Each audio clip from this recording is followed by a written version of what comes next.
A'udzubillahi minasyaitonirrajim. Bismillahirrahmanirrahim. Alhamdulillahirabbil alamin wassalatu wassalamu ala sayyidina Muhammad wa ala alihi wa sahbihi ajma'in. Amma ba'd. Allahumma rabbi syrah li sadri wa yassir li amri wa hlul 'uqdatam min lisani yafqahu qawli. Allahumma ya Rahman ya Rahim. Allahumma ya Rahman ya Rahim. Allahumma ya Rahman ya Rahim. Allahumma zidna ilman yaziduna bihi minka qurban wa hubban ya Rahman ya Rahim ya Rahman ya Rahim ya Rahman ya Rahim. Oke, hmm, bismillah. Kita sudah mendiskusikan tentang distingsi antara wujud dan mahya, atau antara eksistensi dan esensi, antara ada dan apa, gitu ya. Nah, ada itu yang merujuk kepada fakta bahwa sesuatu ada gitu ya, di luar sana, atau ya sebenarnya juga dalam pikiran. eh, tapi biasanya kalau di ini secara mutlak ya, disebut secara mutlak sesuatu ada gitu. Nah, itu ya biasanya di luar ya, di luar pikiran. Nah, sedangkan mahia merujuk kepada ciri-ciri yang kita sebutkan saat minimal nama ya, nama spesiesnya, nama spesies, nama kelompok sesuatu, atau ciri-ciri internal sesuatu yang kita sebutkan saat kita ditanya apa sesuatu itu ya. Saat kita ditanya apa itu meja, apa eh, apa ini, misalnya kita kemudian kita menyebutkan meja. Nah, meja itu sebenarnya sudah nama untuk esensi sebenarnya. Ya, meja, kursi, kemudian ya kucing, burung, apa burung elang misalnya, itu adalah nama untuk esensi, nama untuk keapaan. Nah, kalau dirinci baru nanti jadi burung yang ciri-cirinya demikian misalnya ya. Nah, kemudian kita menyebutkan ciri-ciri yang mengonstitusi sesuatu. Nah, itu namanya esensi. Ya, mengonstitusi itu artinya ya ini ya, mengonstitusi secara internal. Artinya membuat sesuatu adalah sesuatu tersebut. Nah, di dalam distingsi antara wujud dan mahiyah mau mengatakan bahwa saat kita menyebutkan ciri-ciri esensial dari sesuatu, eksistensi bukanlah salah satu dari ciri-ciri eksistensial tersebut. Ya, itu berarti apa? Itu berarti bahwa esensi berbeda dari eksistensi. Nah, setidaknya demikian dalam kasus apa? Dalam kasus apapun selain Tuhan. Nah, dalam kasus Tuhan, kata Ibn Sina, dia mempunyai esensi, tetapi eksistensi tercakup di dalam esensi tersebut atau malah identik dengan esensi tersebut. Nah, di pekan lalu saya kemudian mempertanyakan, jadi sebenarnya bagi Ibn Sina yang maknanya satu itu apa? Esensi, apa eksistensi? Yang univoc dan yang equivoc itu yang mana? Tentu apa? eh, Ibn Sina nanti bakal jawab ya eksistensi itu analog.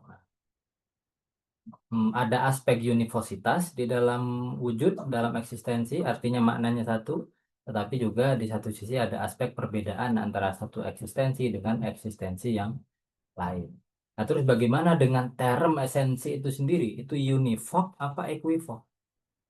Nah, kalau dipaksa begitu, saya menduga ya berdasarkan teks-teks di dalam ilahiyat terutama, dan juga dalam isyarat wa tambihat, saya menduga Ibn Sina akan menjawab, oh, term esensi itu sepertinya yang equivoc, punya banyak makna.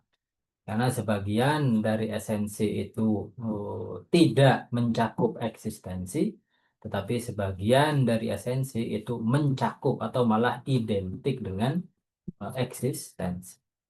Ya, dalam kasus Tuhan, sekali lagi esensinya identik dengan eksistensinya. Oke.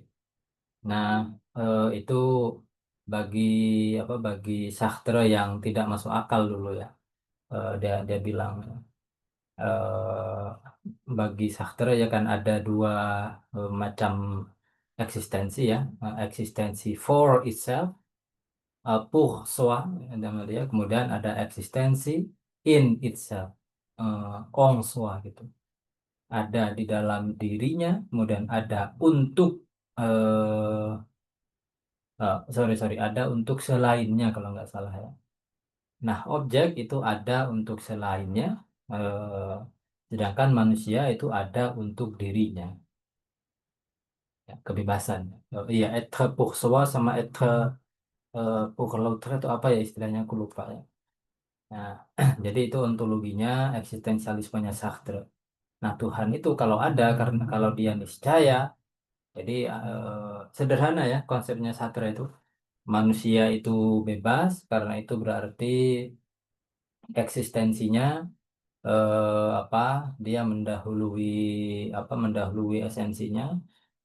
Yang bebas itu demikian gitu ya. Kalau yang objek-objek selain manusia itu esensinya mendahului eksistensinya.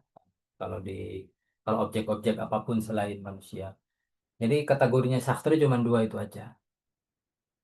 Dan tampaknya tersirat ya di dalam cara dia menamakannya, menamakan objek-objek itu. Jadi objek-objek itu ya semata-mata digunakan untuk manusia, untuk digunakan oleh manusia gitu aja.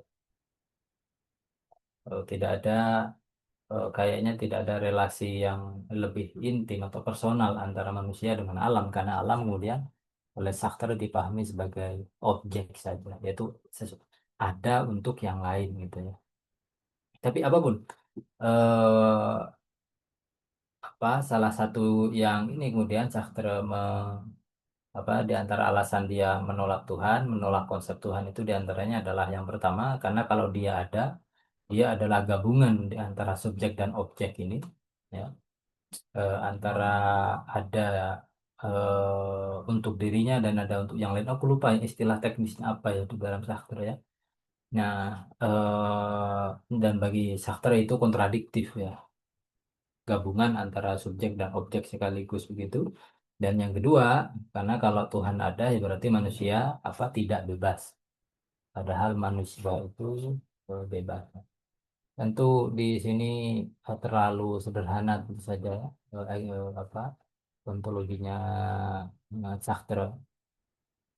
Eh, Tentu bisa jadi mungkin atau setidaknya Sartre seperti yang saya baca ya, karena ya saya baca sumber-sumber sekunder macam.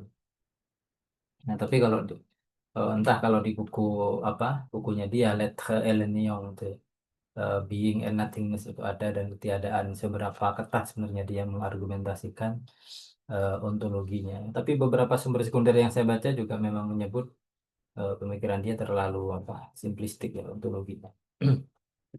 Oke, apapun. Nah, sekarang kita akan bergeser ke masalah ontologi mahya. Kalau kemarin kita baru bicara distingsi antara wujud dan mahya, antara eksistensi dan esensi, sekarang saya akan fokus kepada ontologi mahya itu sendiri. Ya, ada banyak ada banyak ya ada beberapa pokok pembahasan di sini ya. Nah, kata guru, sekarang kita mesti mencurahkan perhatian pada mahya ya. Nah, konsep mahia sekali lagi merujuk pada apanya sesuatu, pada ciri-ciri yang mengonstitusinya secara internal dan membuatnya apa adanya. Itu namanya mahia, namanya eh, keapaan dari sesuatu. Ciri-ciri internalnya, ciri-ciri yang membuat dia apa adanya, gitu ya. Nah, pertanyaan sekarang adalah apakah mahia itu identik dengan konsep universal, gitu? Oke, apakah mahia itu identik dengan konsep universal? Kata guru, secara ketat mesti dibilang tidak, tidak identik ya, meski ada irisan, meski ada kaitan. Konsep universal seperti kalian tahu adalah konsep yang bisa merujuk kepada lebih dari satu individu. Kalau di rumusan yang lebih eh, presisi lagi sebenarnya, kalau di Ibn Sina ya, mafhum kulli atau konsep universal itu adalah konsep yang pada dirinya sendiri tidak menolak ya, untuk dipredikasikan kepada lebih dari satu individu. Nah, biasanya dibilang begitu. Cuman ini untuk kemudahan aja langsung saya bilang konsep yang bisa merujuk kepada lebih dari satu individu. Tidak berarti bahwa individunya memang harus banyak ya, tidak mesti juga. Ya. Contoh seperti konsep matahari yang ada di dalam pikiran kita, bintang ya, bintang yang bersinar dan mudah menyinari planet-planet itu misalnya. Di tata surya kita memang hanya ada satu. Ya. Nah, tetapi di alam semesta ya tentu ada banyak miliaran matahari misalnya. Nah, tapi dengan begitu konsep matahari itu tetap universal. Meskipun sekali lagi di tata surya kita hanya ada satu. Ya. Jadi itu namanya konsep universal. Nah, hampir ya mayoritas mungkin ya konsep yang ada di dalam pikiran kita. Pokoknya selagi nggak ada gambarnya. Ini sekali lagi ini aku simpulkan ya, tapi hati-hati ya. Intinya pemahaman kita yang nggak ada gambarnya aja eh, atau tidak bergambar secara spesifik itu berarti universal. Maksudku gini, yang kita pahami dari kata seperti manusia, meja, kemudian apalagi laptop, kucing, sapi, kerbau, gunung misalnya. Nah itu kan pada dirinya sendiri dia tidak ada gambarnya. Ya kan? Kalau saat aku sebut manusia misalnya, ya saat aku sebut manusia, kemudian kita langsung teringat misalnya apa? Langsung ingat misalnya Trump, ya Donald Trump. Ya. Gambaran Donald Trump yang ada di dalam pikiran kita itu individual. Karena gambar itu, gambar Donald Trump yang ada di pikiran kita, yaitu hanya berlaku untuk si Donald Trump. Gambaran, misalnya gambaran Jokowi yang ada di pikiran kita, lebih tepat lagi di dalam imajinasi kita, ya berlaku hanya untuk Jokowi. Itu berarti nama-nama yang masih ada gambarnya. Nah, itu masih individual berarti. Oke. Tapi nama-nama, ya sekali lagi penyebutan gambar ini cuman apa untuk memudahkan aja. Tidak mesti begitu ya. Contoh kalau aku sebut misalnya musik, ya nggak ada gambarnya. Atau misalnya simfoni Beethoven nomor 9 misalnya, nggak ada gambarnya. Tetapi ada suaranya di luar sana. Jelas, spesifik banget gitu. Oke. Nah, jadi kalau yang tidak ada gambarnya ya, nama-nama yang untuknya tidak ada gambar, gambar spesifiknya gitu bisa dibilang, nah itu universal. Meja misalnya, pada dirinya sendiri dia dia tidak ada gambarnya. Nah, lalu kalau meja yang di hadapanku ini gimana? Ya itu namanya bukan meja, ya, bukan atau bukan meja saja, tetapi meja yang ada di hadapanku, yang ini berarti. Nah, sejauh ada gambarnya begitu, iya. Oke, itu individual. Pokoknya yang bergambar aja di imajinasi kita itu individual. Nah, tapi kalau konsep-konsep, nama-nama, yang di kamus lah rata-rata ya, itu hampir semuanya universal. Oke, kan? Namanya konsep ya, yang universal itu mesti hanya dalam apa? Pikiran. Sebaliknya, yang ada di realitas eksternal, maksudnya ekstramental ya, di luar pikiran itu mesti individual. Yang ada di luar sana, di realitas di luar pikiran kita itu mesti apa? Individual. Ia tidak bisa dijadikan predikat untuk banyak individu lain. ya karena memang nggak bisa ya. Misalnya apa keyboard di apa tombol H misalnya di keyboard saya, ya tentu saja dia bukanlah tombol G.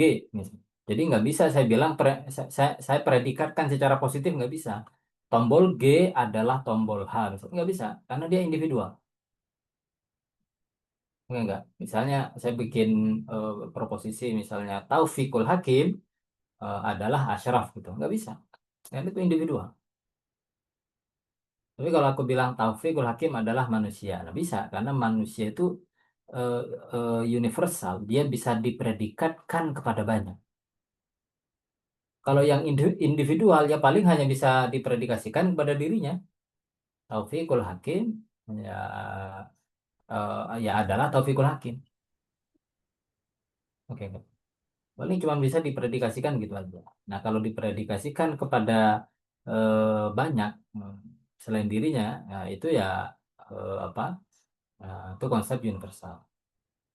Nah, tapi ingat ya, setidaknya begitu menurut para filsuf non-Platonis. Nah, ya, saya sudah pernah diskusikan ya, karena menurut Plato, yang ini Plato nggak setuju yang universal itu mesti hanya dalam pikiran. Bagi Plato tidak hanya di dalam pikiran. Yang ada di realitas eksternal mesti individual. Kata Plato tidak. Yang di realitas eksternal bisa juga universal, yaitu yang forms. Tapi para filsuf Muslim pada umumnya dalam hal ini mereka mengikuti Aristoteles lah. Paling paling paling ya mereka nanti akan bilang Platonic forms atau konsep universal platonik itu ya paling nanti bakal dibilang itu adalah isi pengetahuan Tuhan. Tapi ya tetap aja itu tidak independen dari pikiran. Dan kalau bagi Plato ya konsep-konsep universal itu memang ada di luar pikiran dan di luar individu, berdiri sendiri. Oke, berdiri sendiri. Nah, para filsuf Muslim dalam hal ini apa bisa bilang mengikuti Aristoteles, tetapi ya tentu kompleks ya, apalagi di dimensinya. Tapi setidaknya gambaran besarannya demikian dulu ya. Perhatikan tadi saat si guru ditanya apakah Mahia itu identik dengan konsep universal, secara ketat mesti dibilang tidak. Nah sekarang hakim nanya ya, karena tidak identik dengan konsep universal, apakah Mahia berarti individual kalau begitu? Ingat pertanyaan tadi, apakah Mahia itu identik dengan konsep universal? Dibilangnya tidak. Kalau begitu sekarang pertanyaan sebaliknya adalah apakah kalau begitu mahia berarti individual? Apakah mahia itu identik dengan yang individual? Kata guru jelas tidak juga.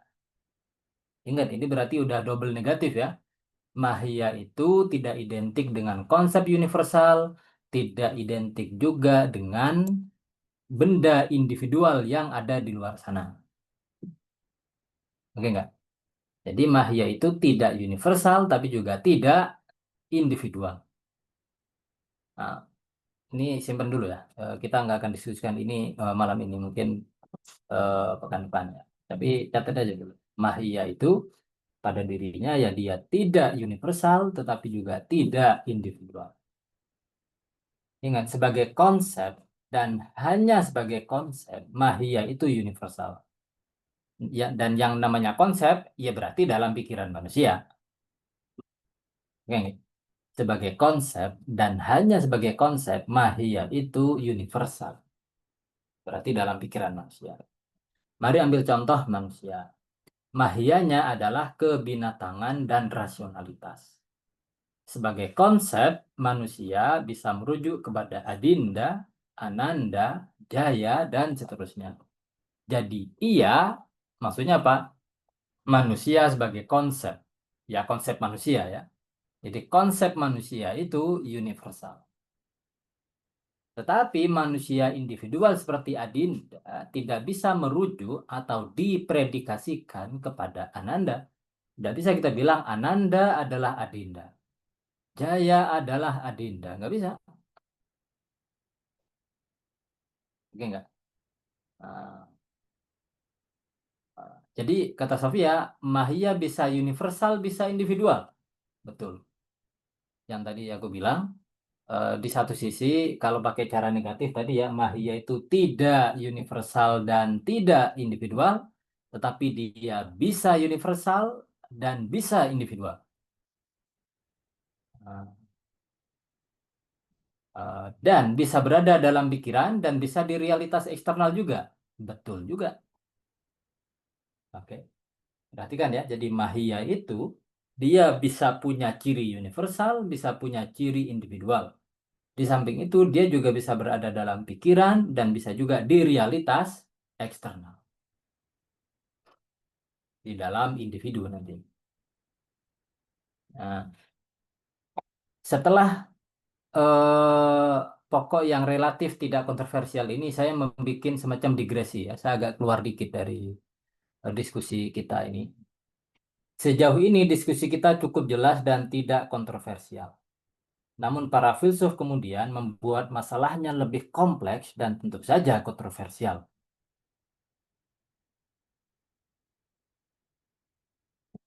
Tampaknya memang demikianlah kerja para filsuf.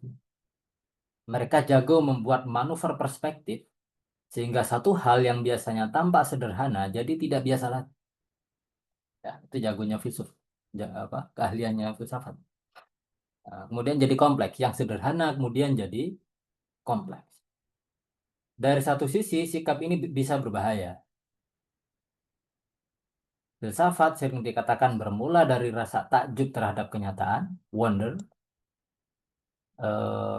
sikap apa ya, heran, di satu sisi terpahami tapi tidak terpahami pada saat yang sama ya. Nah, oke, jadi filsafat sering dikatakan bermula dari rasa takjub terhadap kenyataan. Ini kalau nggak salah Plato yang bilang di Theaetetus atau di mana ya, filosofi begin in wonder. Filsafat bermula dalam rasa takjub. Dalam satu arti bisa dibilang rasa yang muncul pada jiwa anak-anak ya, terhadap kenyataan. Seringnya begitu. Rasa yang mengandaikan keterbukaan, nggak mungkin orang mengalami takjub ya kalau dia tertutup, kalau dia menutup diri dari kenyataan, tidak punya akses kepada kenyataan. Nah, rasa yang mengandaikan keterbukaan dan kesadaran kepada kenyataan yang tampak sederhana, tampak ya naif, polos ya, kenyataan yang tampak polos sederhana gitu ya. Nah, tetapi tidak bisa dipahami dan ditangkap sepenuhnya. Dan mungkin justru sebaliknya ya. Sebenarnya kadang bukan kita yang tidak bisa memahami dan menangkap kenyataan. Karena justru kadang sebaliknya, justru kenyataan yang menangkap kita. Ya. Ya nggak? Karena justru kenyataan yang menangkap kita, menjerat kesadaran kita dengan kesederhanaannya yang berlimpahan sinar. Ini aku nggak tahu ya, moodnya lagi begini tadi, lagi di saat nulis ya. Ini tadi Pak lagi nulis sebenarnya sedang apa, ada asesor S2 AV ya, datang ke ruangan di lantai 2. Atau kok yang keluar ini gitu. Ya udah aku tulis aja.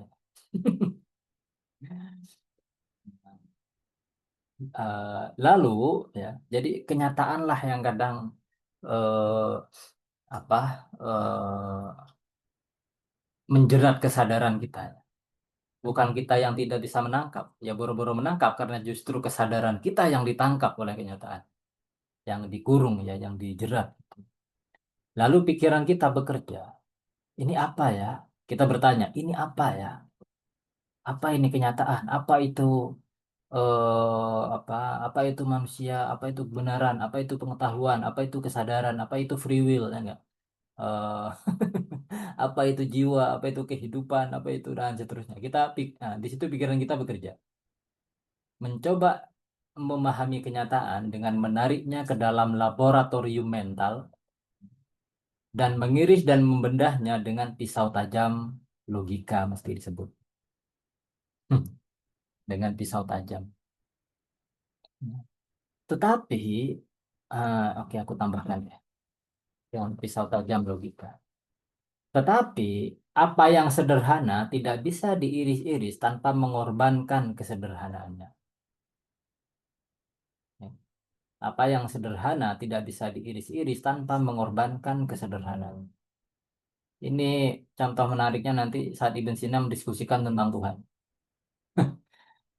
Pokoknya filsuf yang menyatakan bahwa Tuhan itu sederhana atau bahkan juga jiwa manusia ya. Jiwa manusia sederhana, tetapi dia punya banyak daya. Ya itu ribet itu. Gimana ceritanya? Satu substansi yang sederhana tidak tidak terdiri dari bagian-bagian, tetapi ada banyak kompleksitas di situ. Itu gimana caranya? Sama kayak mungkin filsafat dan teologi Kristen ya. Eh, Tentu mereka punya jawaban mungkinnya, cuman bagi kita yang terbiasa dalam tradisi monoteistik yang agak ketat, kita kesulitan memahami bagaimana ceritanya Tuhan yang satu. Bahkan sederhana juga kalau kata Aquinas, tidak terdiri dari bagian-bagian ya. Tetapi malah juga sekaligus tiga pribadi gitu. Satu substansi tapi tiga pribadi, Trinitas. Ya, karena begitu dianalisis kita kemudian membayangkan kejamakan.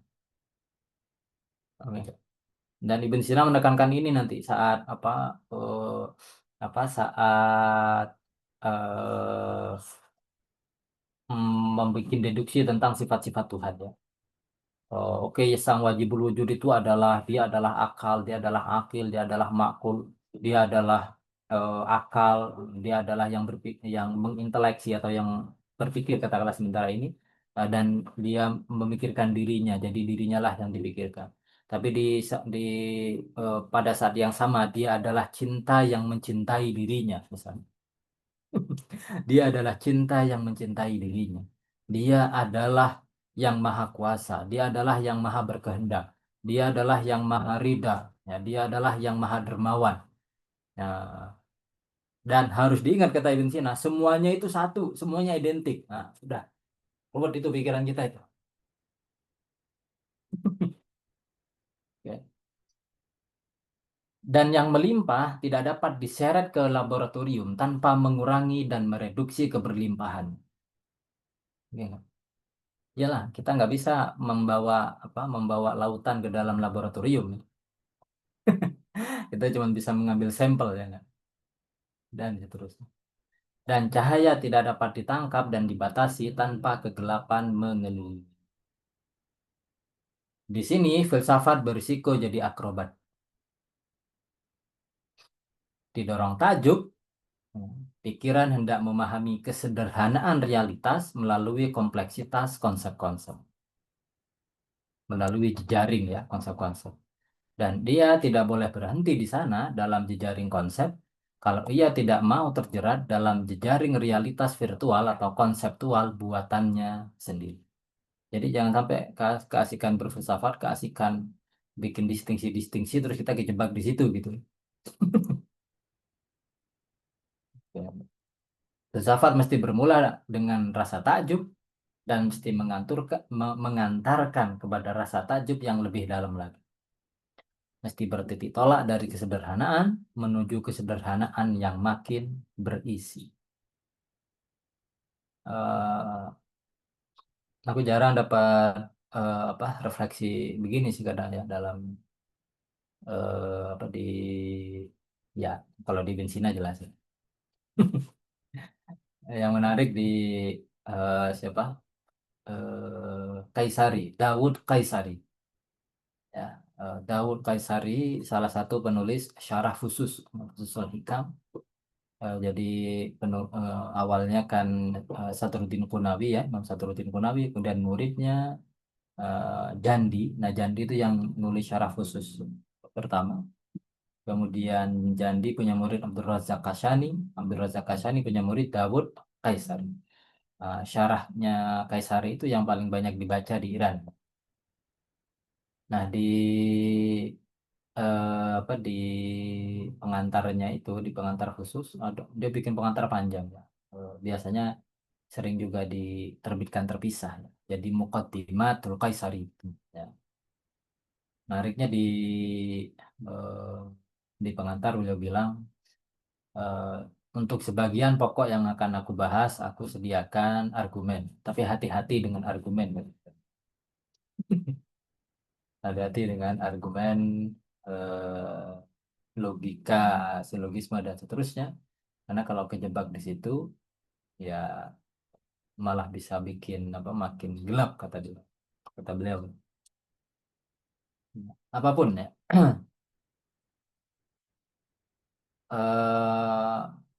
Di oh iya ya, Kemis malam nanti saya diminta ngisi di pojok filsafat itu.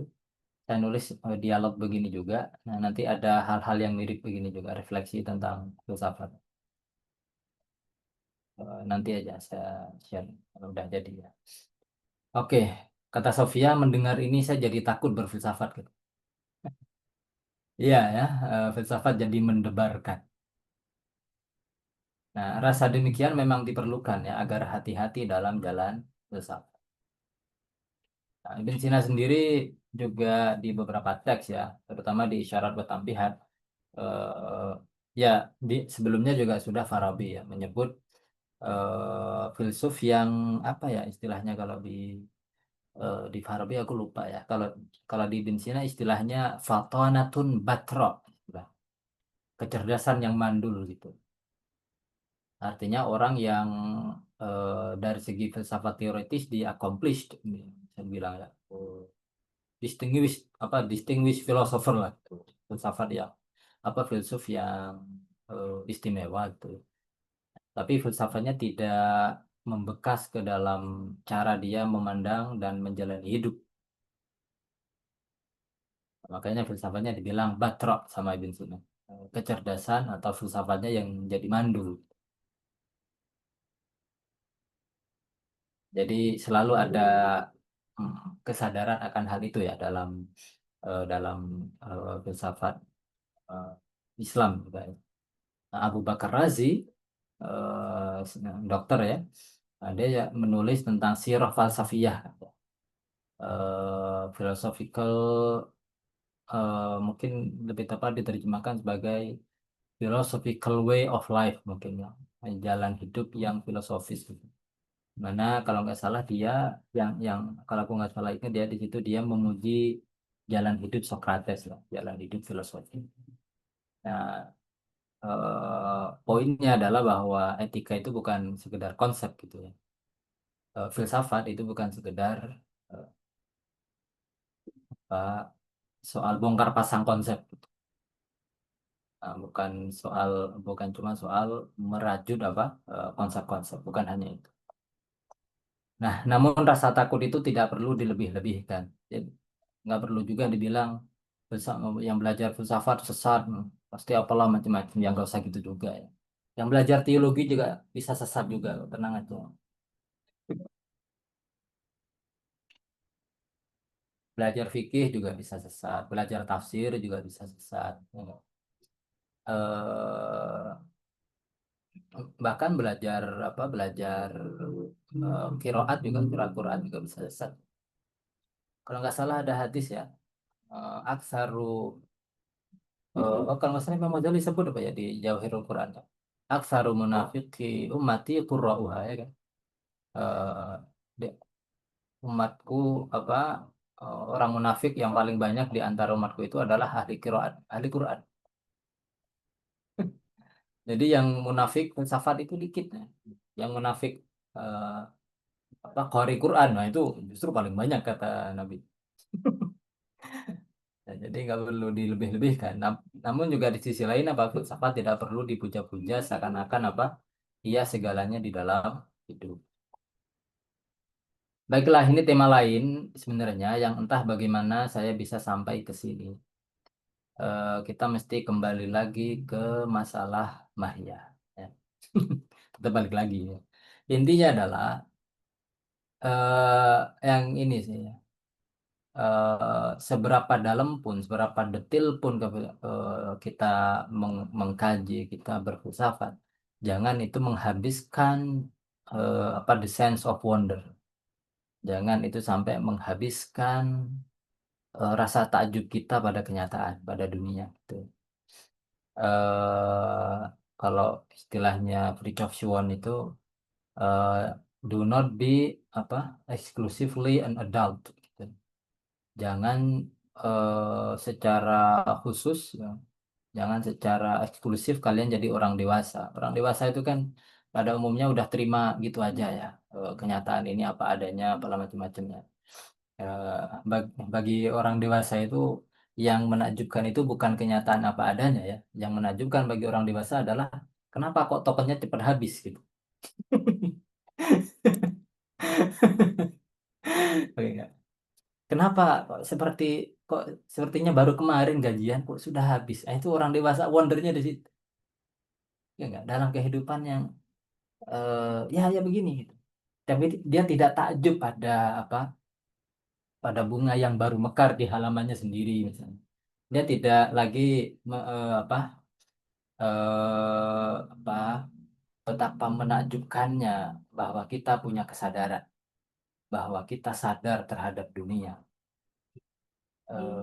Betapa menakjubkannya bahwa entah bagaimana ya, kita yang seperti sekedipan bintang ini, ya nggak bintang berkedip, kita hidup dan mati ya nggak, kita lahir dan mati.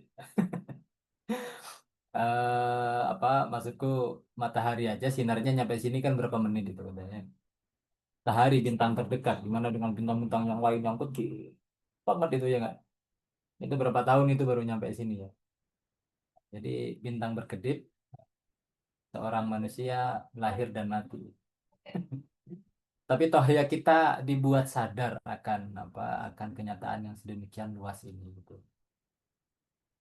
eh Kita sadar gitu bahwa there is something, kalau bahasa Ibn Sina, la syakka annaha huna wujudan. Kita tidak ragu, kita yakin akan keberadaan, akan eksistensi. Kemudian kita gara-gara wonder itu, takjub itu, kemudian bertanya ya, mengapa ada sesuatu ketimbang tiada sama sekali? Why is there something rather than nothing? eh dan ya sebenarnya di Quran juga banyak ya, afala yanzuruna ilal ibili kaifa khuliqat. Apakah mereka tidak melihat bagaimana unta itu diciptakan? Wailas samai dan seterusnya dan seterusnya.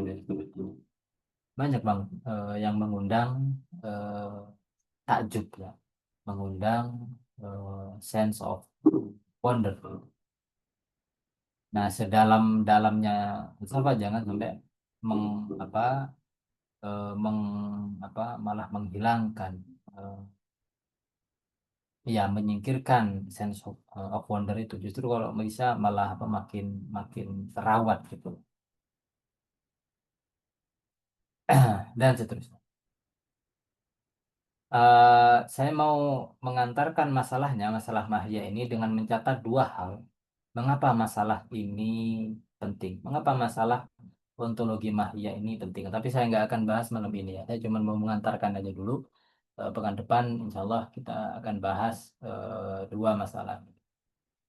Saya mau mengantarkan masalahnya dengan mencatat dua hal. Mengapa masalah ini penting? Pertama, masalah mahia penting dalam memahami pengetahuan dan kebenaran.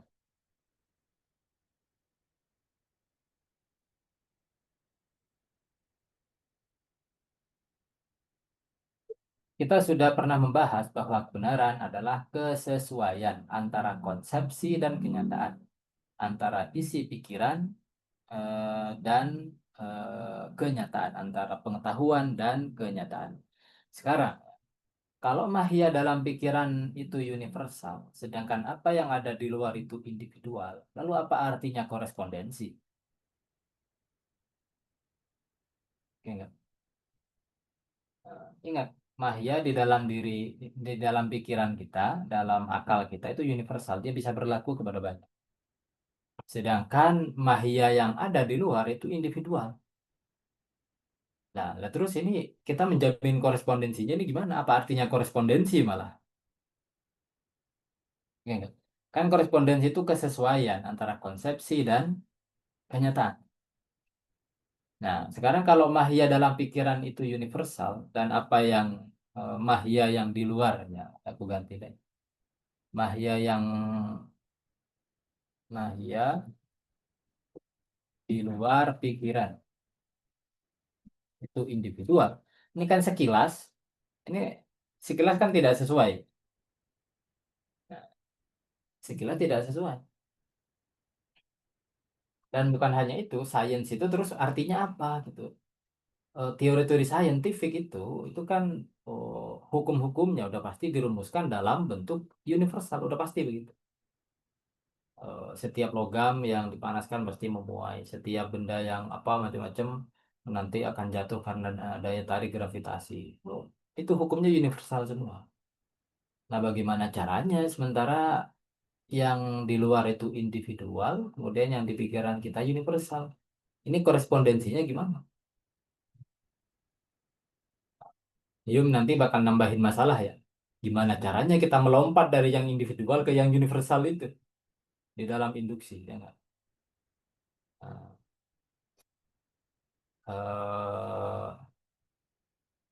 yang akhirnya kalau di sains modern ya, di antara perdebatannya dalam menjawab masalah ini, di antara salah satu tawarannya ya akhirnya apa? Sains itu sendiri ya tidak bisa disebut sebagai pengetahuan tentang kenyataan apa ada. Itu posisi empirisis ya, posisinya David Hume. Karena seperti ada jarak yang tidak terjembatani antara yang individual dengan yang universal, maka sains yang bekerja di ranah universal itu ya hanya bisa disebut sebagai cara pikiran memahami kenyataan aja. Mengenai apakah sains mendeskripsikan kenyataan apa adanya, itu hal lain lagi.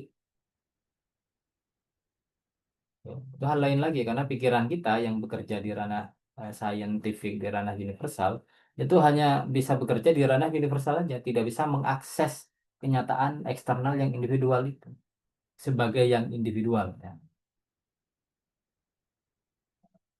Jatuhnya nanti ya kebenaran sains itu ya instrumental aja gitu.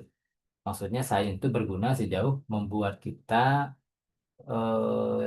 se- setidaknya di momen tertentu dalam sejarah ya sekarang ini membuat kita misalnya mampu memahami kenyataan berdasarkan hukum relativitas Einstein misalnya baik yang khusus maupun yang umum. Tapi 100 atau 200 tahun lagi kita nggak tahu paradigma apa yang bakal muncul, relativitas kayak atau apa kayak gitu. Nah, kalau filsafat klasik pada umumnya, oh enggak, pikiran itu bukan hanya atau ilmu secara umum itu bukan hanya instrumental ya, maksudnya hanyalah alat untuk memahami kenyataan aja untuk agar kita bisa beradaptasi agar apa ya. Tidak, itu memang mendeskripsikan kenyataan apa adanya. Nah, tentu nanti dia harus menjawab ini gimana caranya. Pengetahuan kita itu memang betul-betul mendeskripsikan pengetahuan apa adanya. Itu gimana caranya? Sementara di satu sisi ada masalah epistemologis ini. Pikiran kita itu bekerja di ranah universal, sedangkan mahia yang di luar pikiran kita itu individual. Nah, gimana caranya? Kedua, masalah mahia ini juga penting dalam memahami kosmos.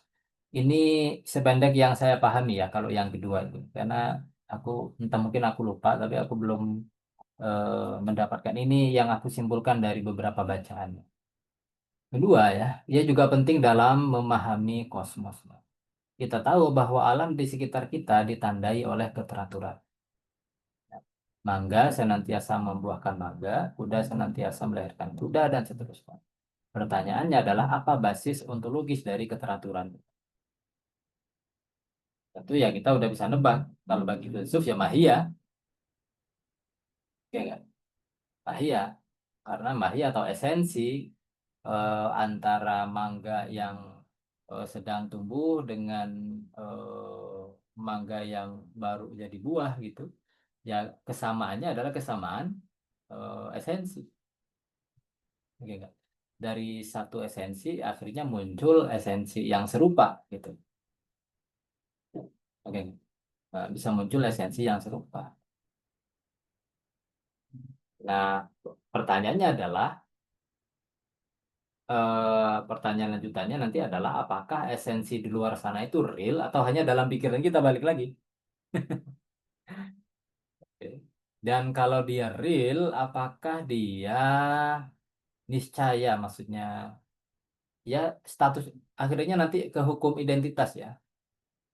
Apakah esensi itu adalah dirinya sendiri atau dia satu esensi bisa menjadi esensi yang lain? Bisa nggak sih? Bisa nggak nanti mangga melahirkan pisang,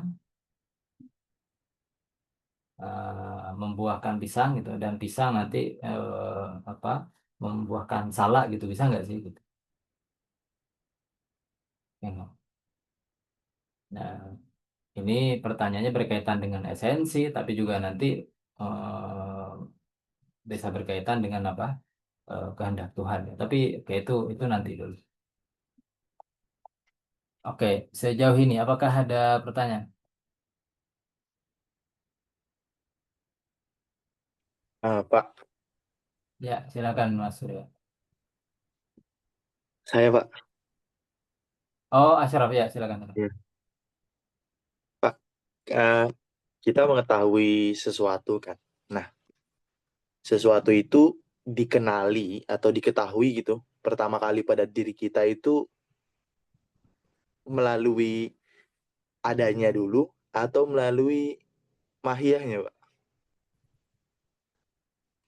Ah,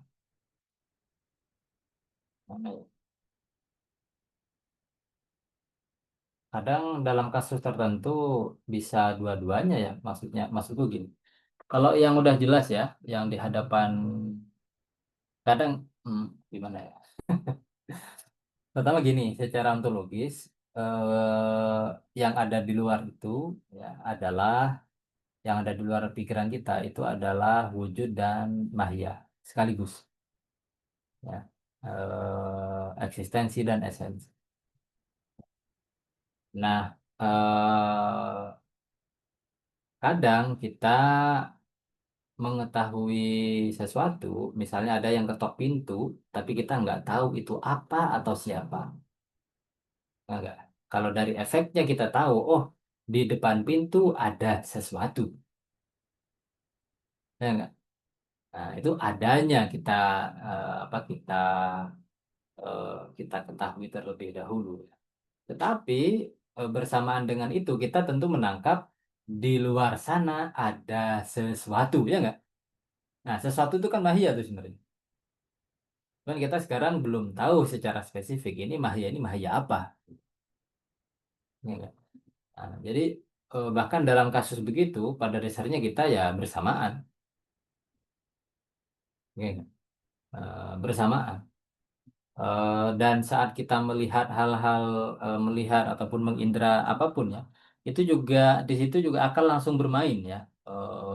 Prosesnya bukan kayak melalui indera dulu baru kemudian akal, enggak. Itu ini nggak ada jeda ya antara antara akal, antara intelek dengan indera itu hampir nggak ada jeda karena ya memang intelek lah yang menyetir gitu. Ya, saat aku ngelihat seseorang ya aku langsung bisa mengidentifikasi saat itu juga itu manusia gitu. Ya. Nah, jadi apa ya menurutku ya bersamaan sebenarnya antara wujud dan mahia itu. Oke, Mas Surya, silakan. Baik Pak,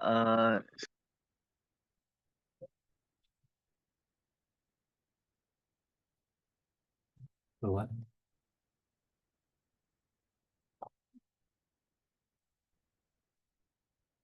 keluar dia.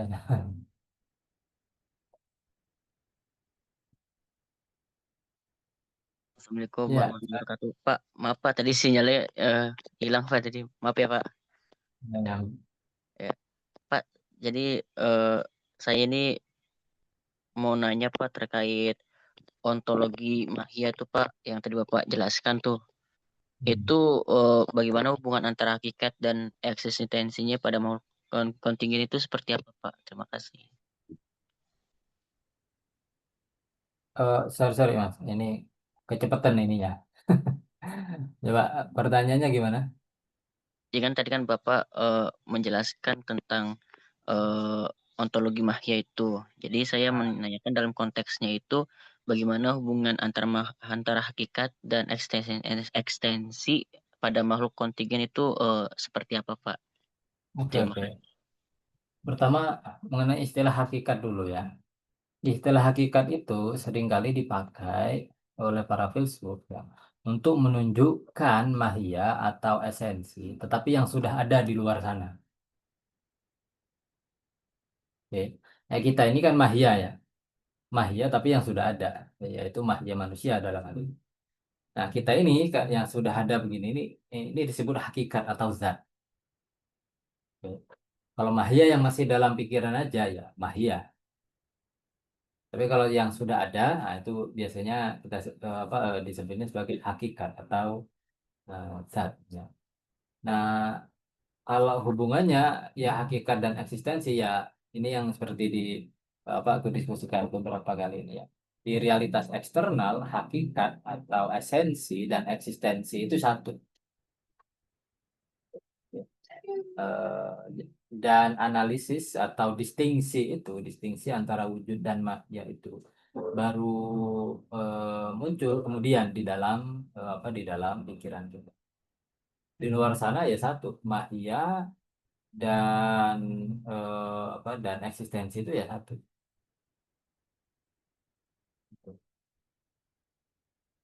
Paling paling ya itu aja Mas, Mas Surya ya, secara sederhana ya. Baik, Pak. Terima kasih atas jawabannya, Pak. Oke. Apakah ada pertanyaan lain?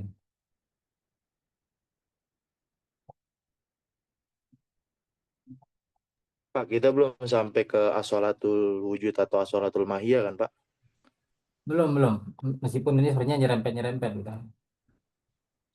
Belum, mungkin eh, 1 atau 2 pekan lagi baru nyampe ke masalah itu. Beberapa waktu sebelumnya kita sudah bahas tentang konsep wujud, kemudian sekarang mahia ya. Nah, habis ini baru kita akan membahas soal itu.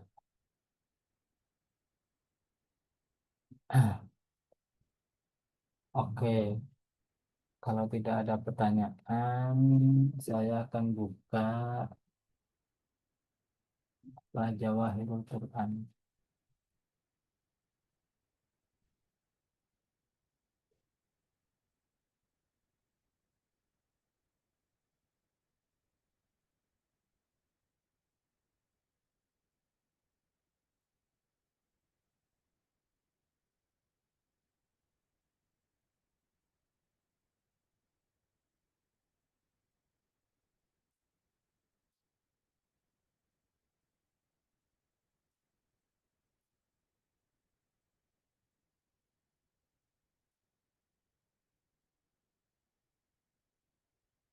Pekan lalu kita baca ini. A'udzubillahi minasyaitonirrajim. Bismillahirrahmanirrahim. Oke, kita sedang bahas bab umum tentang bagaimana ilmu-ilmu Islam itu muncul dalam relasi dengan Al-Quran. Sebelumnya kita sudah bahas mengenai ilmu-ilmu pelengkap ya, eh, berkenaan dengan bagaimana membaca, bagaimana kemudian memaknai kata, kemudian menghubungkan antar kata, ya, kemudian ya itu grammar ya, kemudian kiroat, ya, kiroat satu dengan kiroat yang lain, kemudian juga tafsirnya, itu semua adalah yang ilmu zahir kata Imam Ghazali. Nah, ilmu yang agak mulai masuk ke inti adalah fikih, kemudian ada kalam. Nah, tetapi meskipun masuk ke dalam inti, tapi itu masih bisa dibilang itu masih fasilitas pengaman aja lah ya, yang membuat hidup biar lebih teratur aja.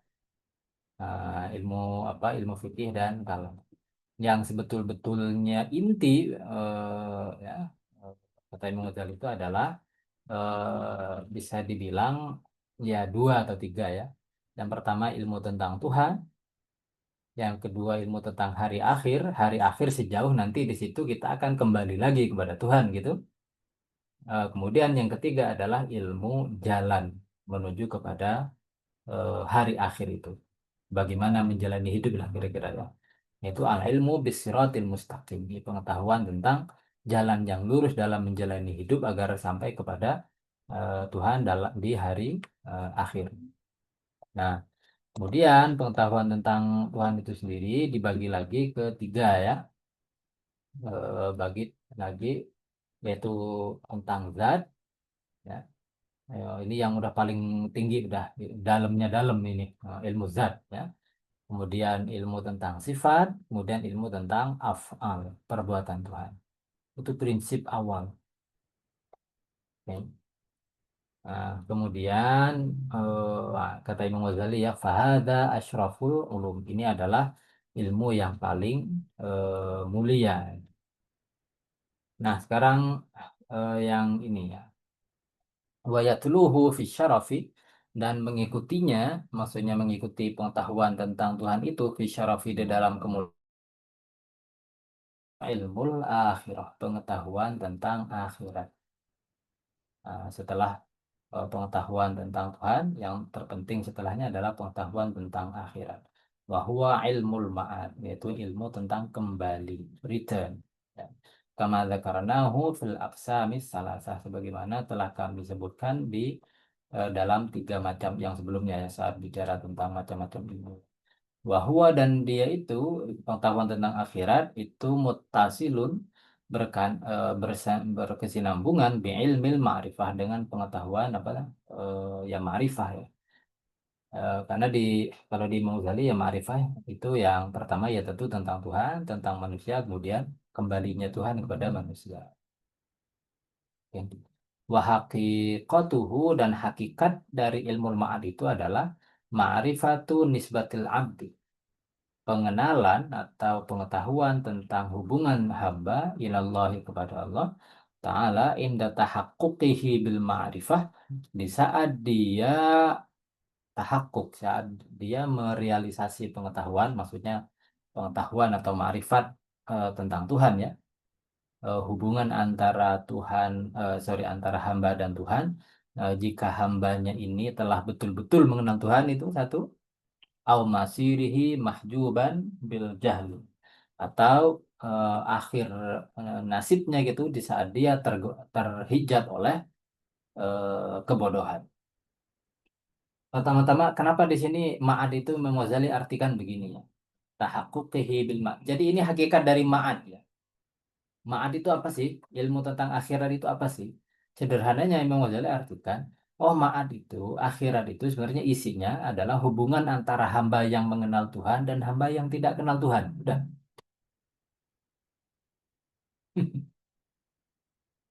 Oke nggak? Ini menarik karena biasanya kita memahami, oh kalau yang nanti di akhirat itu ya ada yang masuk surga, ada yang masuk neraka. Oke nggak? Itu udah paling ini dah paling zahir lah ya. Nah, lebih ini dikit, yang masuk surga itu adalah yang beriman dan yang baik. Nah, kalau yang neraka itu adalah yang jahat dan yang tidak beriman gitu misalnya. Oke, itu sudah masuk lebih dalam lagi. Oke. Tapi ini masih ini lagi, apa maksudnya beriman, apa maksudnya berdosa, dan seterusnya dan seterusnya. Nah, kuncinya adalah di Imam Ghazali ya. Eh, Pokok atau akar dari dosa kalau di Imam Ghazali itu adalah kebodohan. Oke. Dan yang tertinggi, eh, oke, ada amal, kemudian ada akhlak, ya, sifat-sifat, sabar, syukur, dan seterusnya. Kemudian ada ma'rifah. Ma'rifah sekali lagi objeknya Tuhan, khusus, spesifik ya. Pengenalan tentang Tuhan. Nah, tentu juga pengenalan tentang diri dan tentang Tuhan, karena ini nggak terpisah nantinya. Ya. Di di eh, di sistemnya Imam Ghazali, di tasawuf juga ini tidak terpisah. Pengenalan tentang diri dan pengenalan tentang Tuhan. Nah, di antara tiga ini, perbuatan, kemudian ada ahwal atau makom, kemudian ada ma'rifah. Yang tertinggi adalah ma'rifah. Jadi yang tertinggi di antara yang terpuji itu adalah ma'rifah, dan yang terendah di antara segala dosa adalah kebodohan. Itu akarnya. Oke. Makanya di sini Imam Ghazali bilang ma'ad itu, ya, kembali kepada Tuhan itu intinya adalah pembedaan antara orang yang kenal Tuhan dan yang tidak kenal Tuhan. Mahjub bil jahl, dihijab oleh apa? Kebodohan. Ya, ini mengapa beliau eh, bilang begini ya. Jadi hijab antara Tuhan dan manusia itu, ini juga isyarat ya. Hijab antara Tuhan dan manusia itu terutama bukan hijab apa, tapi hijab berupa kebodohan, berupa ketidaktahuan. Ketidaktahuan tentang apa? Tentang diri, ya balik lagi, dan tentang Tuhan. Sebagaimana yang tertinggi ya di dalam yang terpuji itu perbuatan, ahwal dan maqam, dan ada ma'rifah. Sebagaimana ma'rifah yang tertinggi itu adalah ma'rifah tentang diri yang adalah sekaligus juga ma'rifah Tuhan. Ma'rif apa man arafa nafsahu faqad arafa rabbahu, itu ini double semuanya. Maka yang paling bawah juga adalah apa? Ya hijab berupa tidak kenalan terhadap diri dan terhadap Tuhan juga. Oke. Jadi kalau ada man arafa nafsahu apa faqad arafa rabbahu, itu yang tertinggi. Yang terendah juga apa? Nasullaha fa'ansahum anfusahum. Oke, enggak? Itu yang terendah. Mereka lupa, mereka melupakan Tuhan, maka Tuhan membuat mereka lupa terhadap diri mereka sendiri. Oke. Di satu sisi ada apa? Fadkuruni adkurukum, maka ingatlah aku, maka aku ingat kalian. Di sisi lainnya ada ikut. Oke. Ada apa? Nasullaha fa'ansahum anfusahum. Wa makaru wa makar apa? Wa makarullah gitu dan seterusnya. Wahadhil ulum, dan ilmu-ilmu ini al arba'ah yang dimaksud saya yang empat ya. A'ni ilmu zat, pengetahuan tentang zat, was sifat dan sifat, wal af'al dan af'al, wa ilmil ma'ad dan ilmu ma'ad. Nah, menariknya struktur ini nanti ya kalau di Ibn Sina ada al-mabda wal ma'ad ya, kitab dia khusus. Bicara tentang topik-topik ini. Imam Ghazali rupanya dalam seperti mengikuti ya model itu, dan juga nanti Mula Sadra. Dia menulis kitab Al-Mabda wal Ma'ad, mungkin untuk nyaingin Ibn Sina mungkin. Ya, auda'ana min awailihi, telah kami tuliskan min awailihi, sebagian dari pengantarnya, wa majami'ihi, dan apa, dan sintesis-sintesisnya ya. Al-qadra alladzi ruziqna minhu, kadar alladzi ruziqna, yang kami telah dikaruniai minhu dari ya tadi empat tadi, ma'aqisaril umri, bersama dengan singkatnya umur, wa kasratis syawagil, dan banyaknya kesibukan, wal afat, dan ya mungkin kekurangan ya. Tapi ya sibuknya Imam Ghazali dulu nggak ngisi BKD, nggak ikut akreditasi, nggak ikut apa. Mungkin sibuknya apa, menghadapi umat ya kalau Imam Ghazali. Banyaknya orang curhat gitu, gimana ini imam, gimana ini gitu ya. Wakil latil a'wan, dan sedikitnya orang yang membantu ya, warufaqa dan teman-teman, telah kami tuliskan di mana ba'dot tasawuf, di sebagian karya kita. Lakinna, tetapi kami lam nudhirhu, kami tidak menampakkannya, kami tidak mempublikasikannya secara terbuka. Kenapa? Fa'innahu, ya karena itu yakillu atau yakallu, kelu atau lemah, anhu dari kitab tersebut, aksarul afham, kebanyakan pemikiran orang. Nah, tidak mampu memahaminya ya. Wa yastadirru bihi ad-du'afa, malah menjadi berbahaya ya. Malah mencari bahaya gitu kalau membacanya, siapa? Bihi ad-du'afa, orang-orang yang lemah, lemah pikiran, lemah hati gitu kan.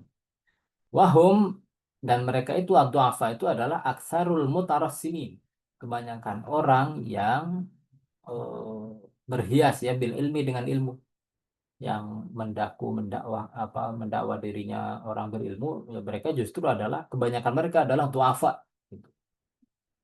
Tidak mampu baca kitab-kitab kami ini tentang zat, sifat, af'al dan al-ma'ad itu. Bal sebaliknya la yasluhu, tidak pantas juga ilharuhu mempublikasikannya secara luas illa alaman, kecuali kepada orang atqanah yang dia menguasai ilmu zahir.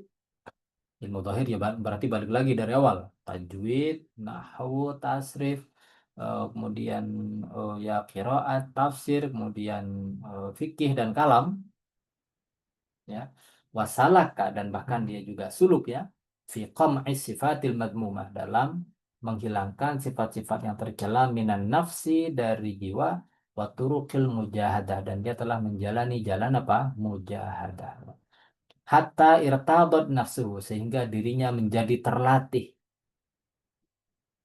ya, terlatih bisa mengontrol dirinya gitu, wastaqamah, dan istiqamah, ala sawa sabil, di atas jalan yang lurus yang benar ya. Jadi falam yabqa, maka tidak lagi tersisa lahu padanya hadzun, kepentingan fid dunya, di dalam dunia. Dia nggak lagi mikirin apa, mikirin followers, dia sudah nggak mikirin monetize. Ya, udah nyari ilmu aja gitu. Walam yabqa lahu talabun, dan tidak lagi tersisa lahu untuknya talabun, pencarian, illal haq, kecuali pencarian akan al-haq, Tuhan atau sang kebenaran.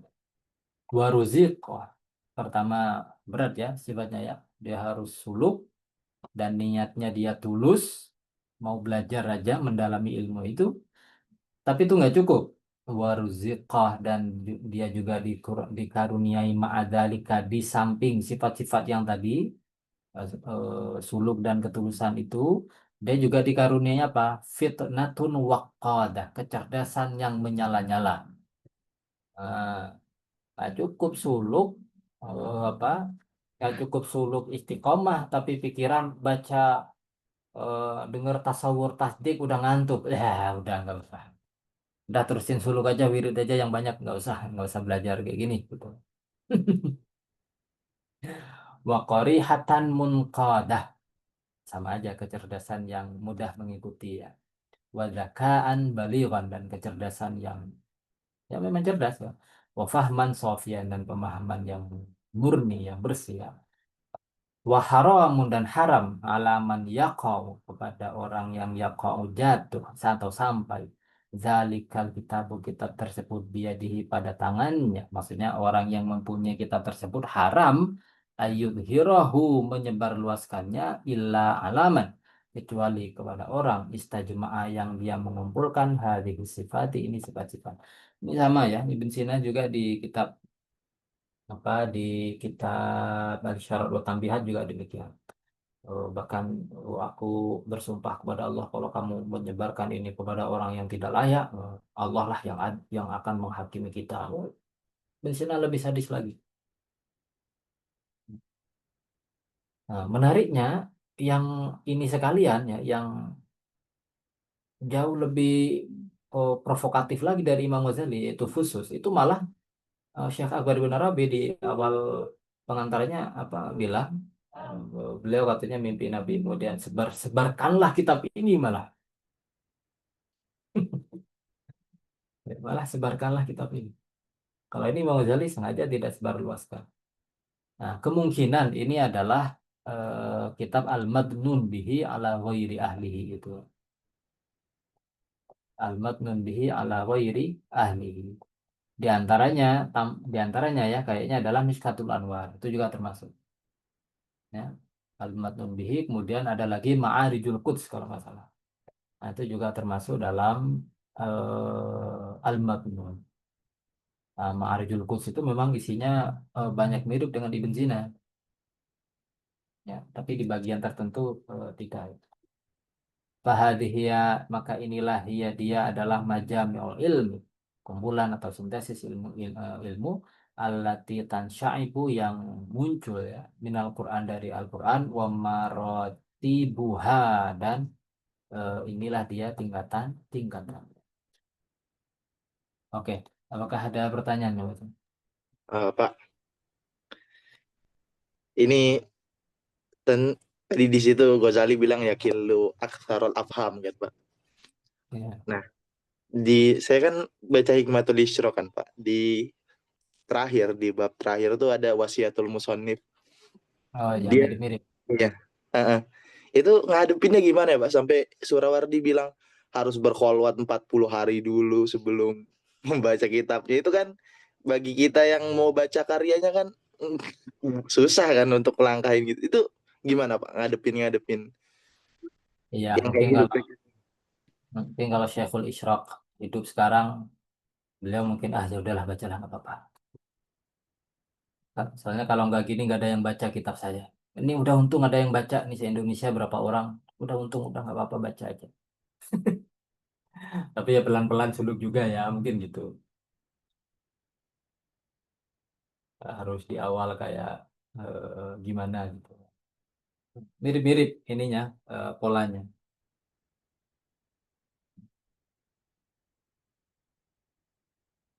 Tapi bagian dari belajar itu juga suluk kan Pak sebenarnya. Iya, iya. Itu suluknya akal ya, suluknya pikiran, atau akal teoretis. Tapi akal praktis kan juga perlu suluk ya. Akal praktis dan kehendak kita, ikhtiar kita juga perlu dilatih gitu, agar terbiasa menghasrati eh, kebenaran, dan terlatih untuk memilih eh, kebenaran. Itu juga perlu di apa eh,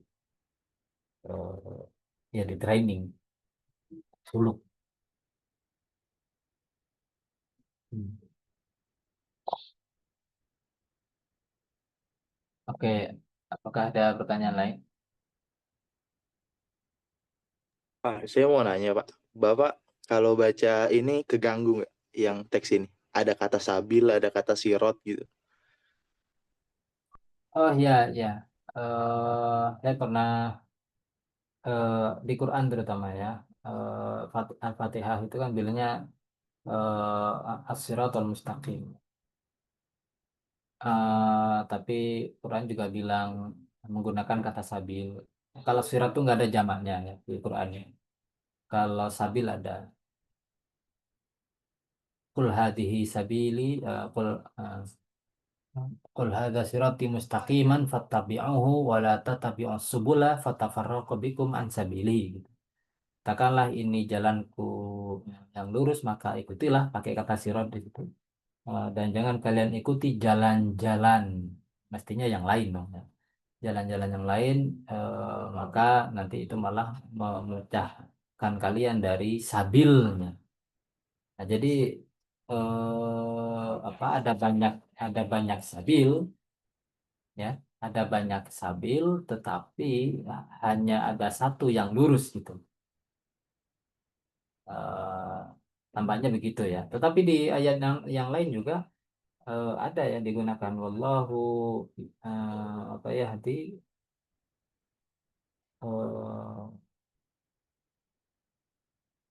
ada subulas salam gitu, jalan-jalan kedamaian gitu.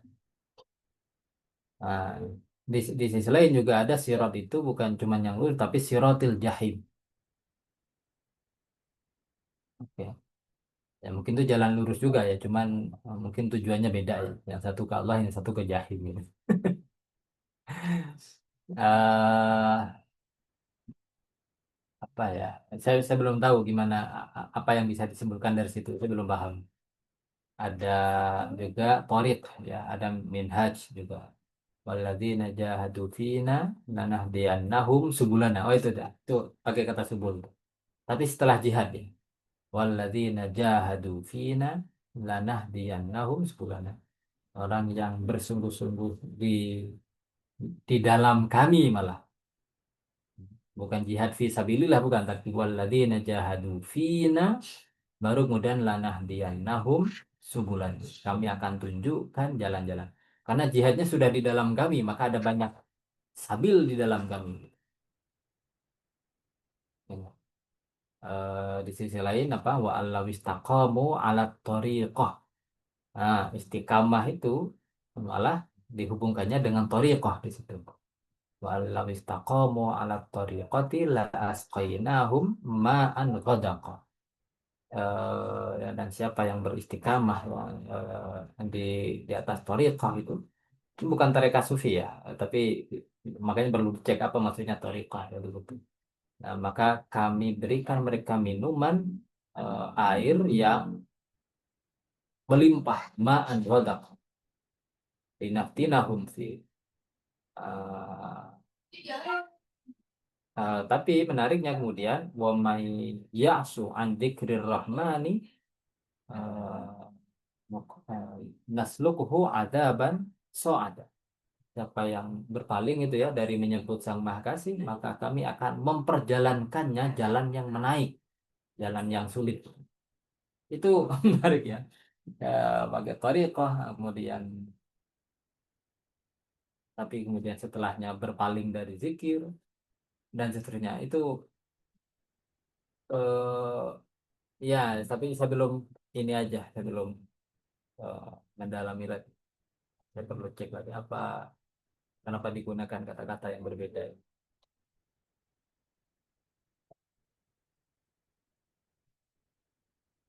Oke, kalau tidak ada pertanyaan lain, cukup dulu ya.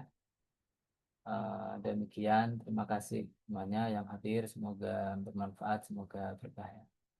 Alhamdulillahirabbil alamin.